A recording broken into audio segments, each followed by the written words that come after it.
In this month's economic update, Kaplan Professional Education's Michael Pollock speaks to an industry economist about the short-term domestic and global economic outlook. Welcome to Kaplan Professional's monthly economic update. I'm Michael Pollock, and this month we're speaking with fellow at the University of New South Wales Business School and host of The Airport Economist, Tim Harcourt. Thanks for joining us today, Tim. Thanks, Michael. So firstly, Tim, let's take a look at the US. How do you expect Donald Trump to actually implement his promise to increase jobs growth and lift economic growth to 4%? Well, it's interesting. He's mainly going to use a big bang of infrastructure projects, and for the most part, they'd be pretty welcome on both sides of politics. He's going to come up against a constraint, you know, the fiscal cliff and the debt ceiling and so on. And he's also going to come under some pressure from the Federal Reserve because they'll have to accommodate a lot of the spending. What's your opinion on Trump's policy of winding back the Dodd-Frank Act and allowing financial institutions more regulatory freedom? Well, it's interesting because when you think about the global financial crisis, the difficulty there was a lack of regulation, and some of the problems of the recent contraction in the US economy came from that. So it's almost counterintuitive.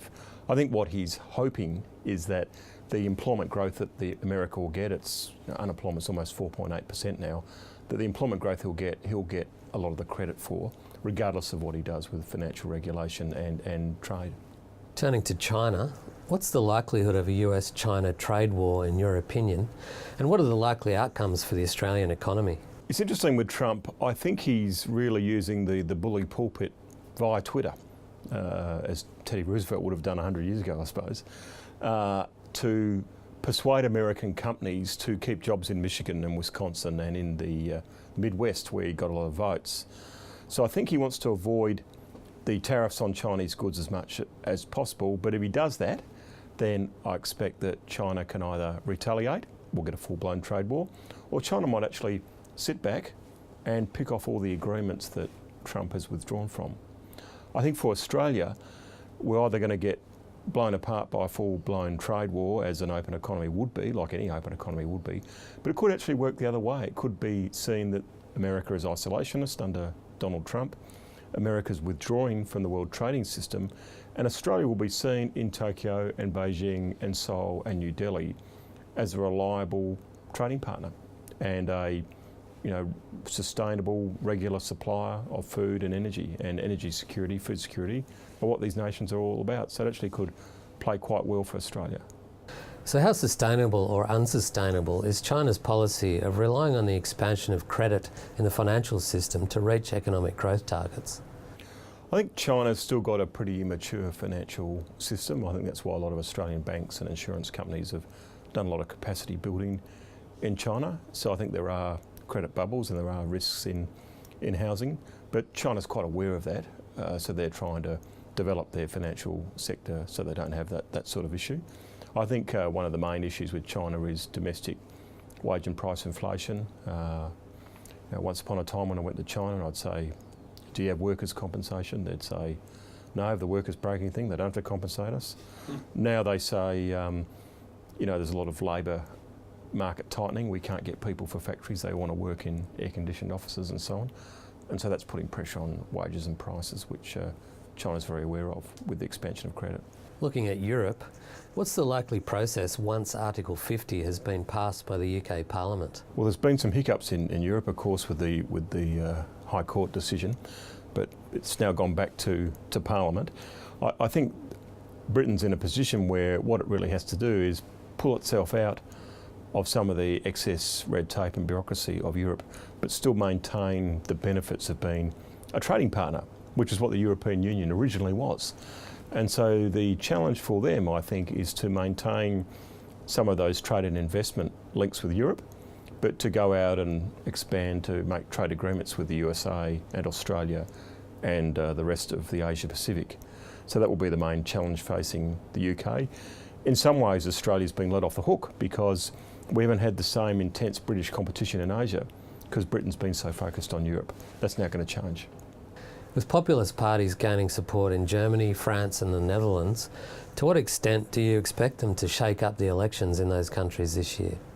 Yeah, I think they're already shaking up the elections in those countries. I think the interesting thing about Brexit is withdrawing from the European Union, there may not be a European Union left after some of these elections. I suspect that Angela Merkel will build enough of a coalition to stave off the Social Democrats, but I think there's a real chance in the Netherlands and France of a populist party doing very well and even taking office as they did in the United States. And in some ways it's been the failure of the established political parties, particularly the centre-left, to underestimate the pain that globalisation has caused to workers, particularly in older parts of the economy.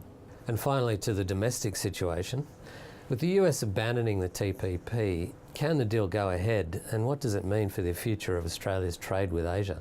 Well, we could have a TPP without the US. We could do it with the other 11 countries. I don't know what the point of it will be. In some ways, the reductions in tariffs, the main gains from trade agreements, have taken place in many of the economies. You get some gains that way. But the TPP had some other unusual investor provisions and provisions that prevented you from undertaking public policy in healthcare, for instance, that you may not want.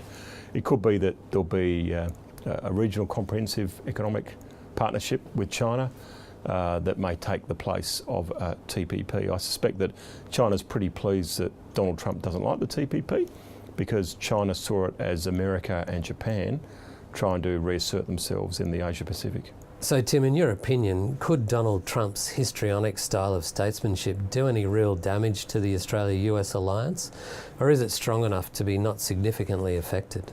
I think there's enough longevity and there's enough points of strong relationship in the military, in foreign affairs, in the trade bureaucracy, that means that it'll survive 4 years, it'll survive maybe 8 years of Donald Trump.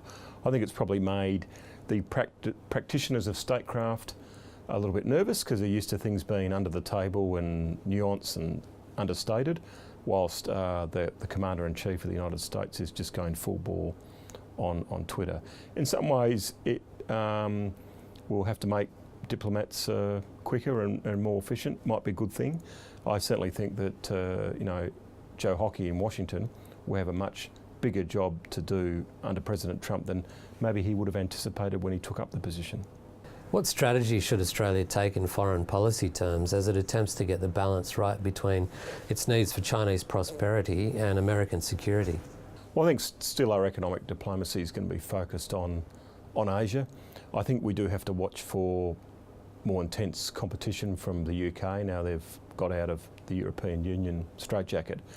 With the US, like all countries, we've got to handle a time of considerable isolationism and instability, and in some ways this frees Australia up, because our ties to the American alliance are so important. We can now make independent decisions of America, and with a potentially erratic president in the White House, it won't be seen as against our national interest. Thanks for your time today, Tim. Thanks very much, Michael.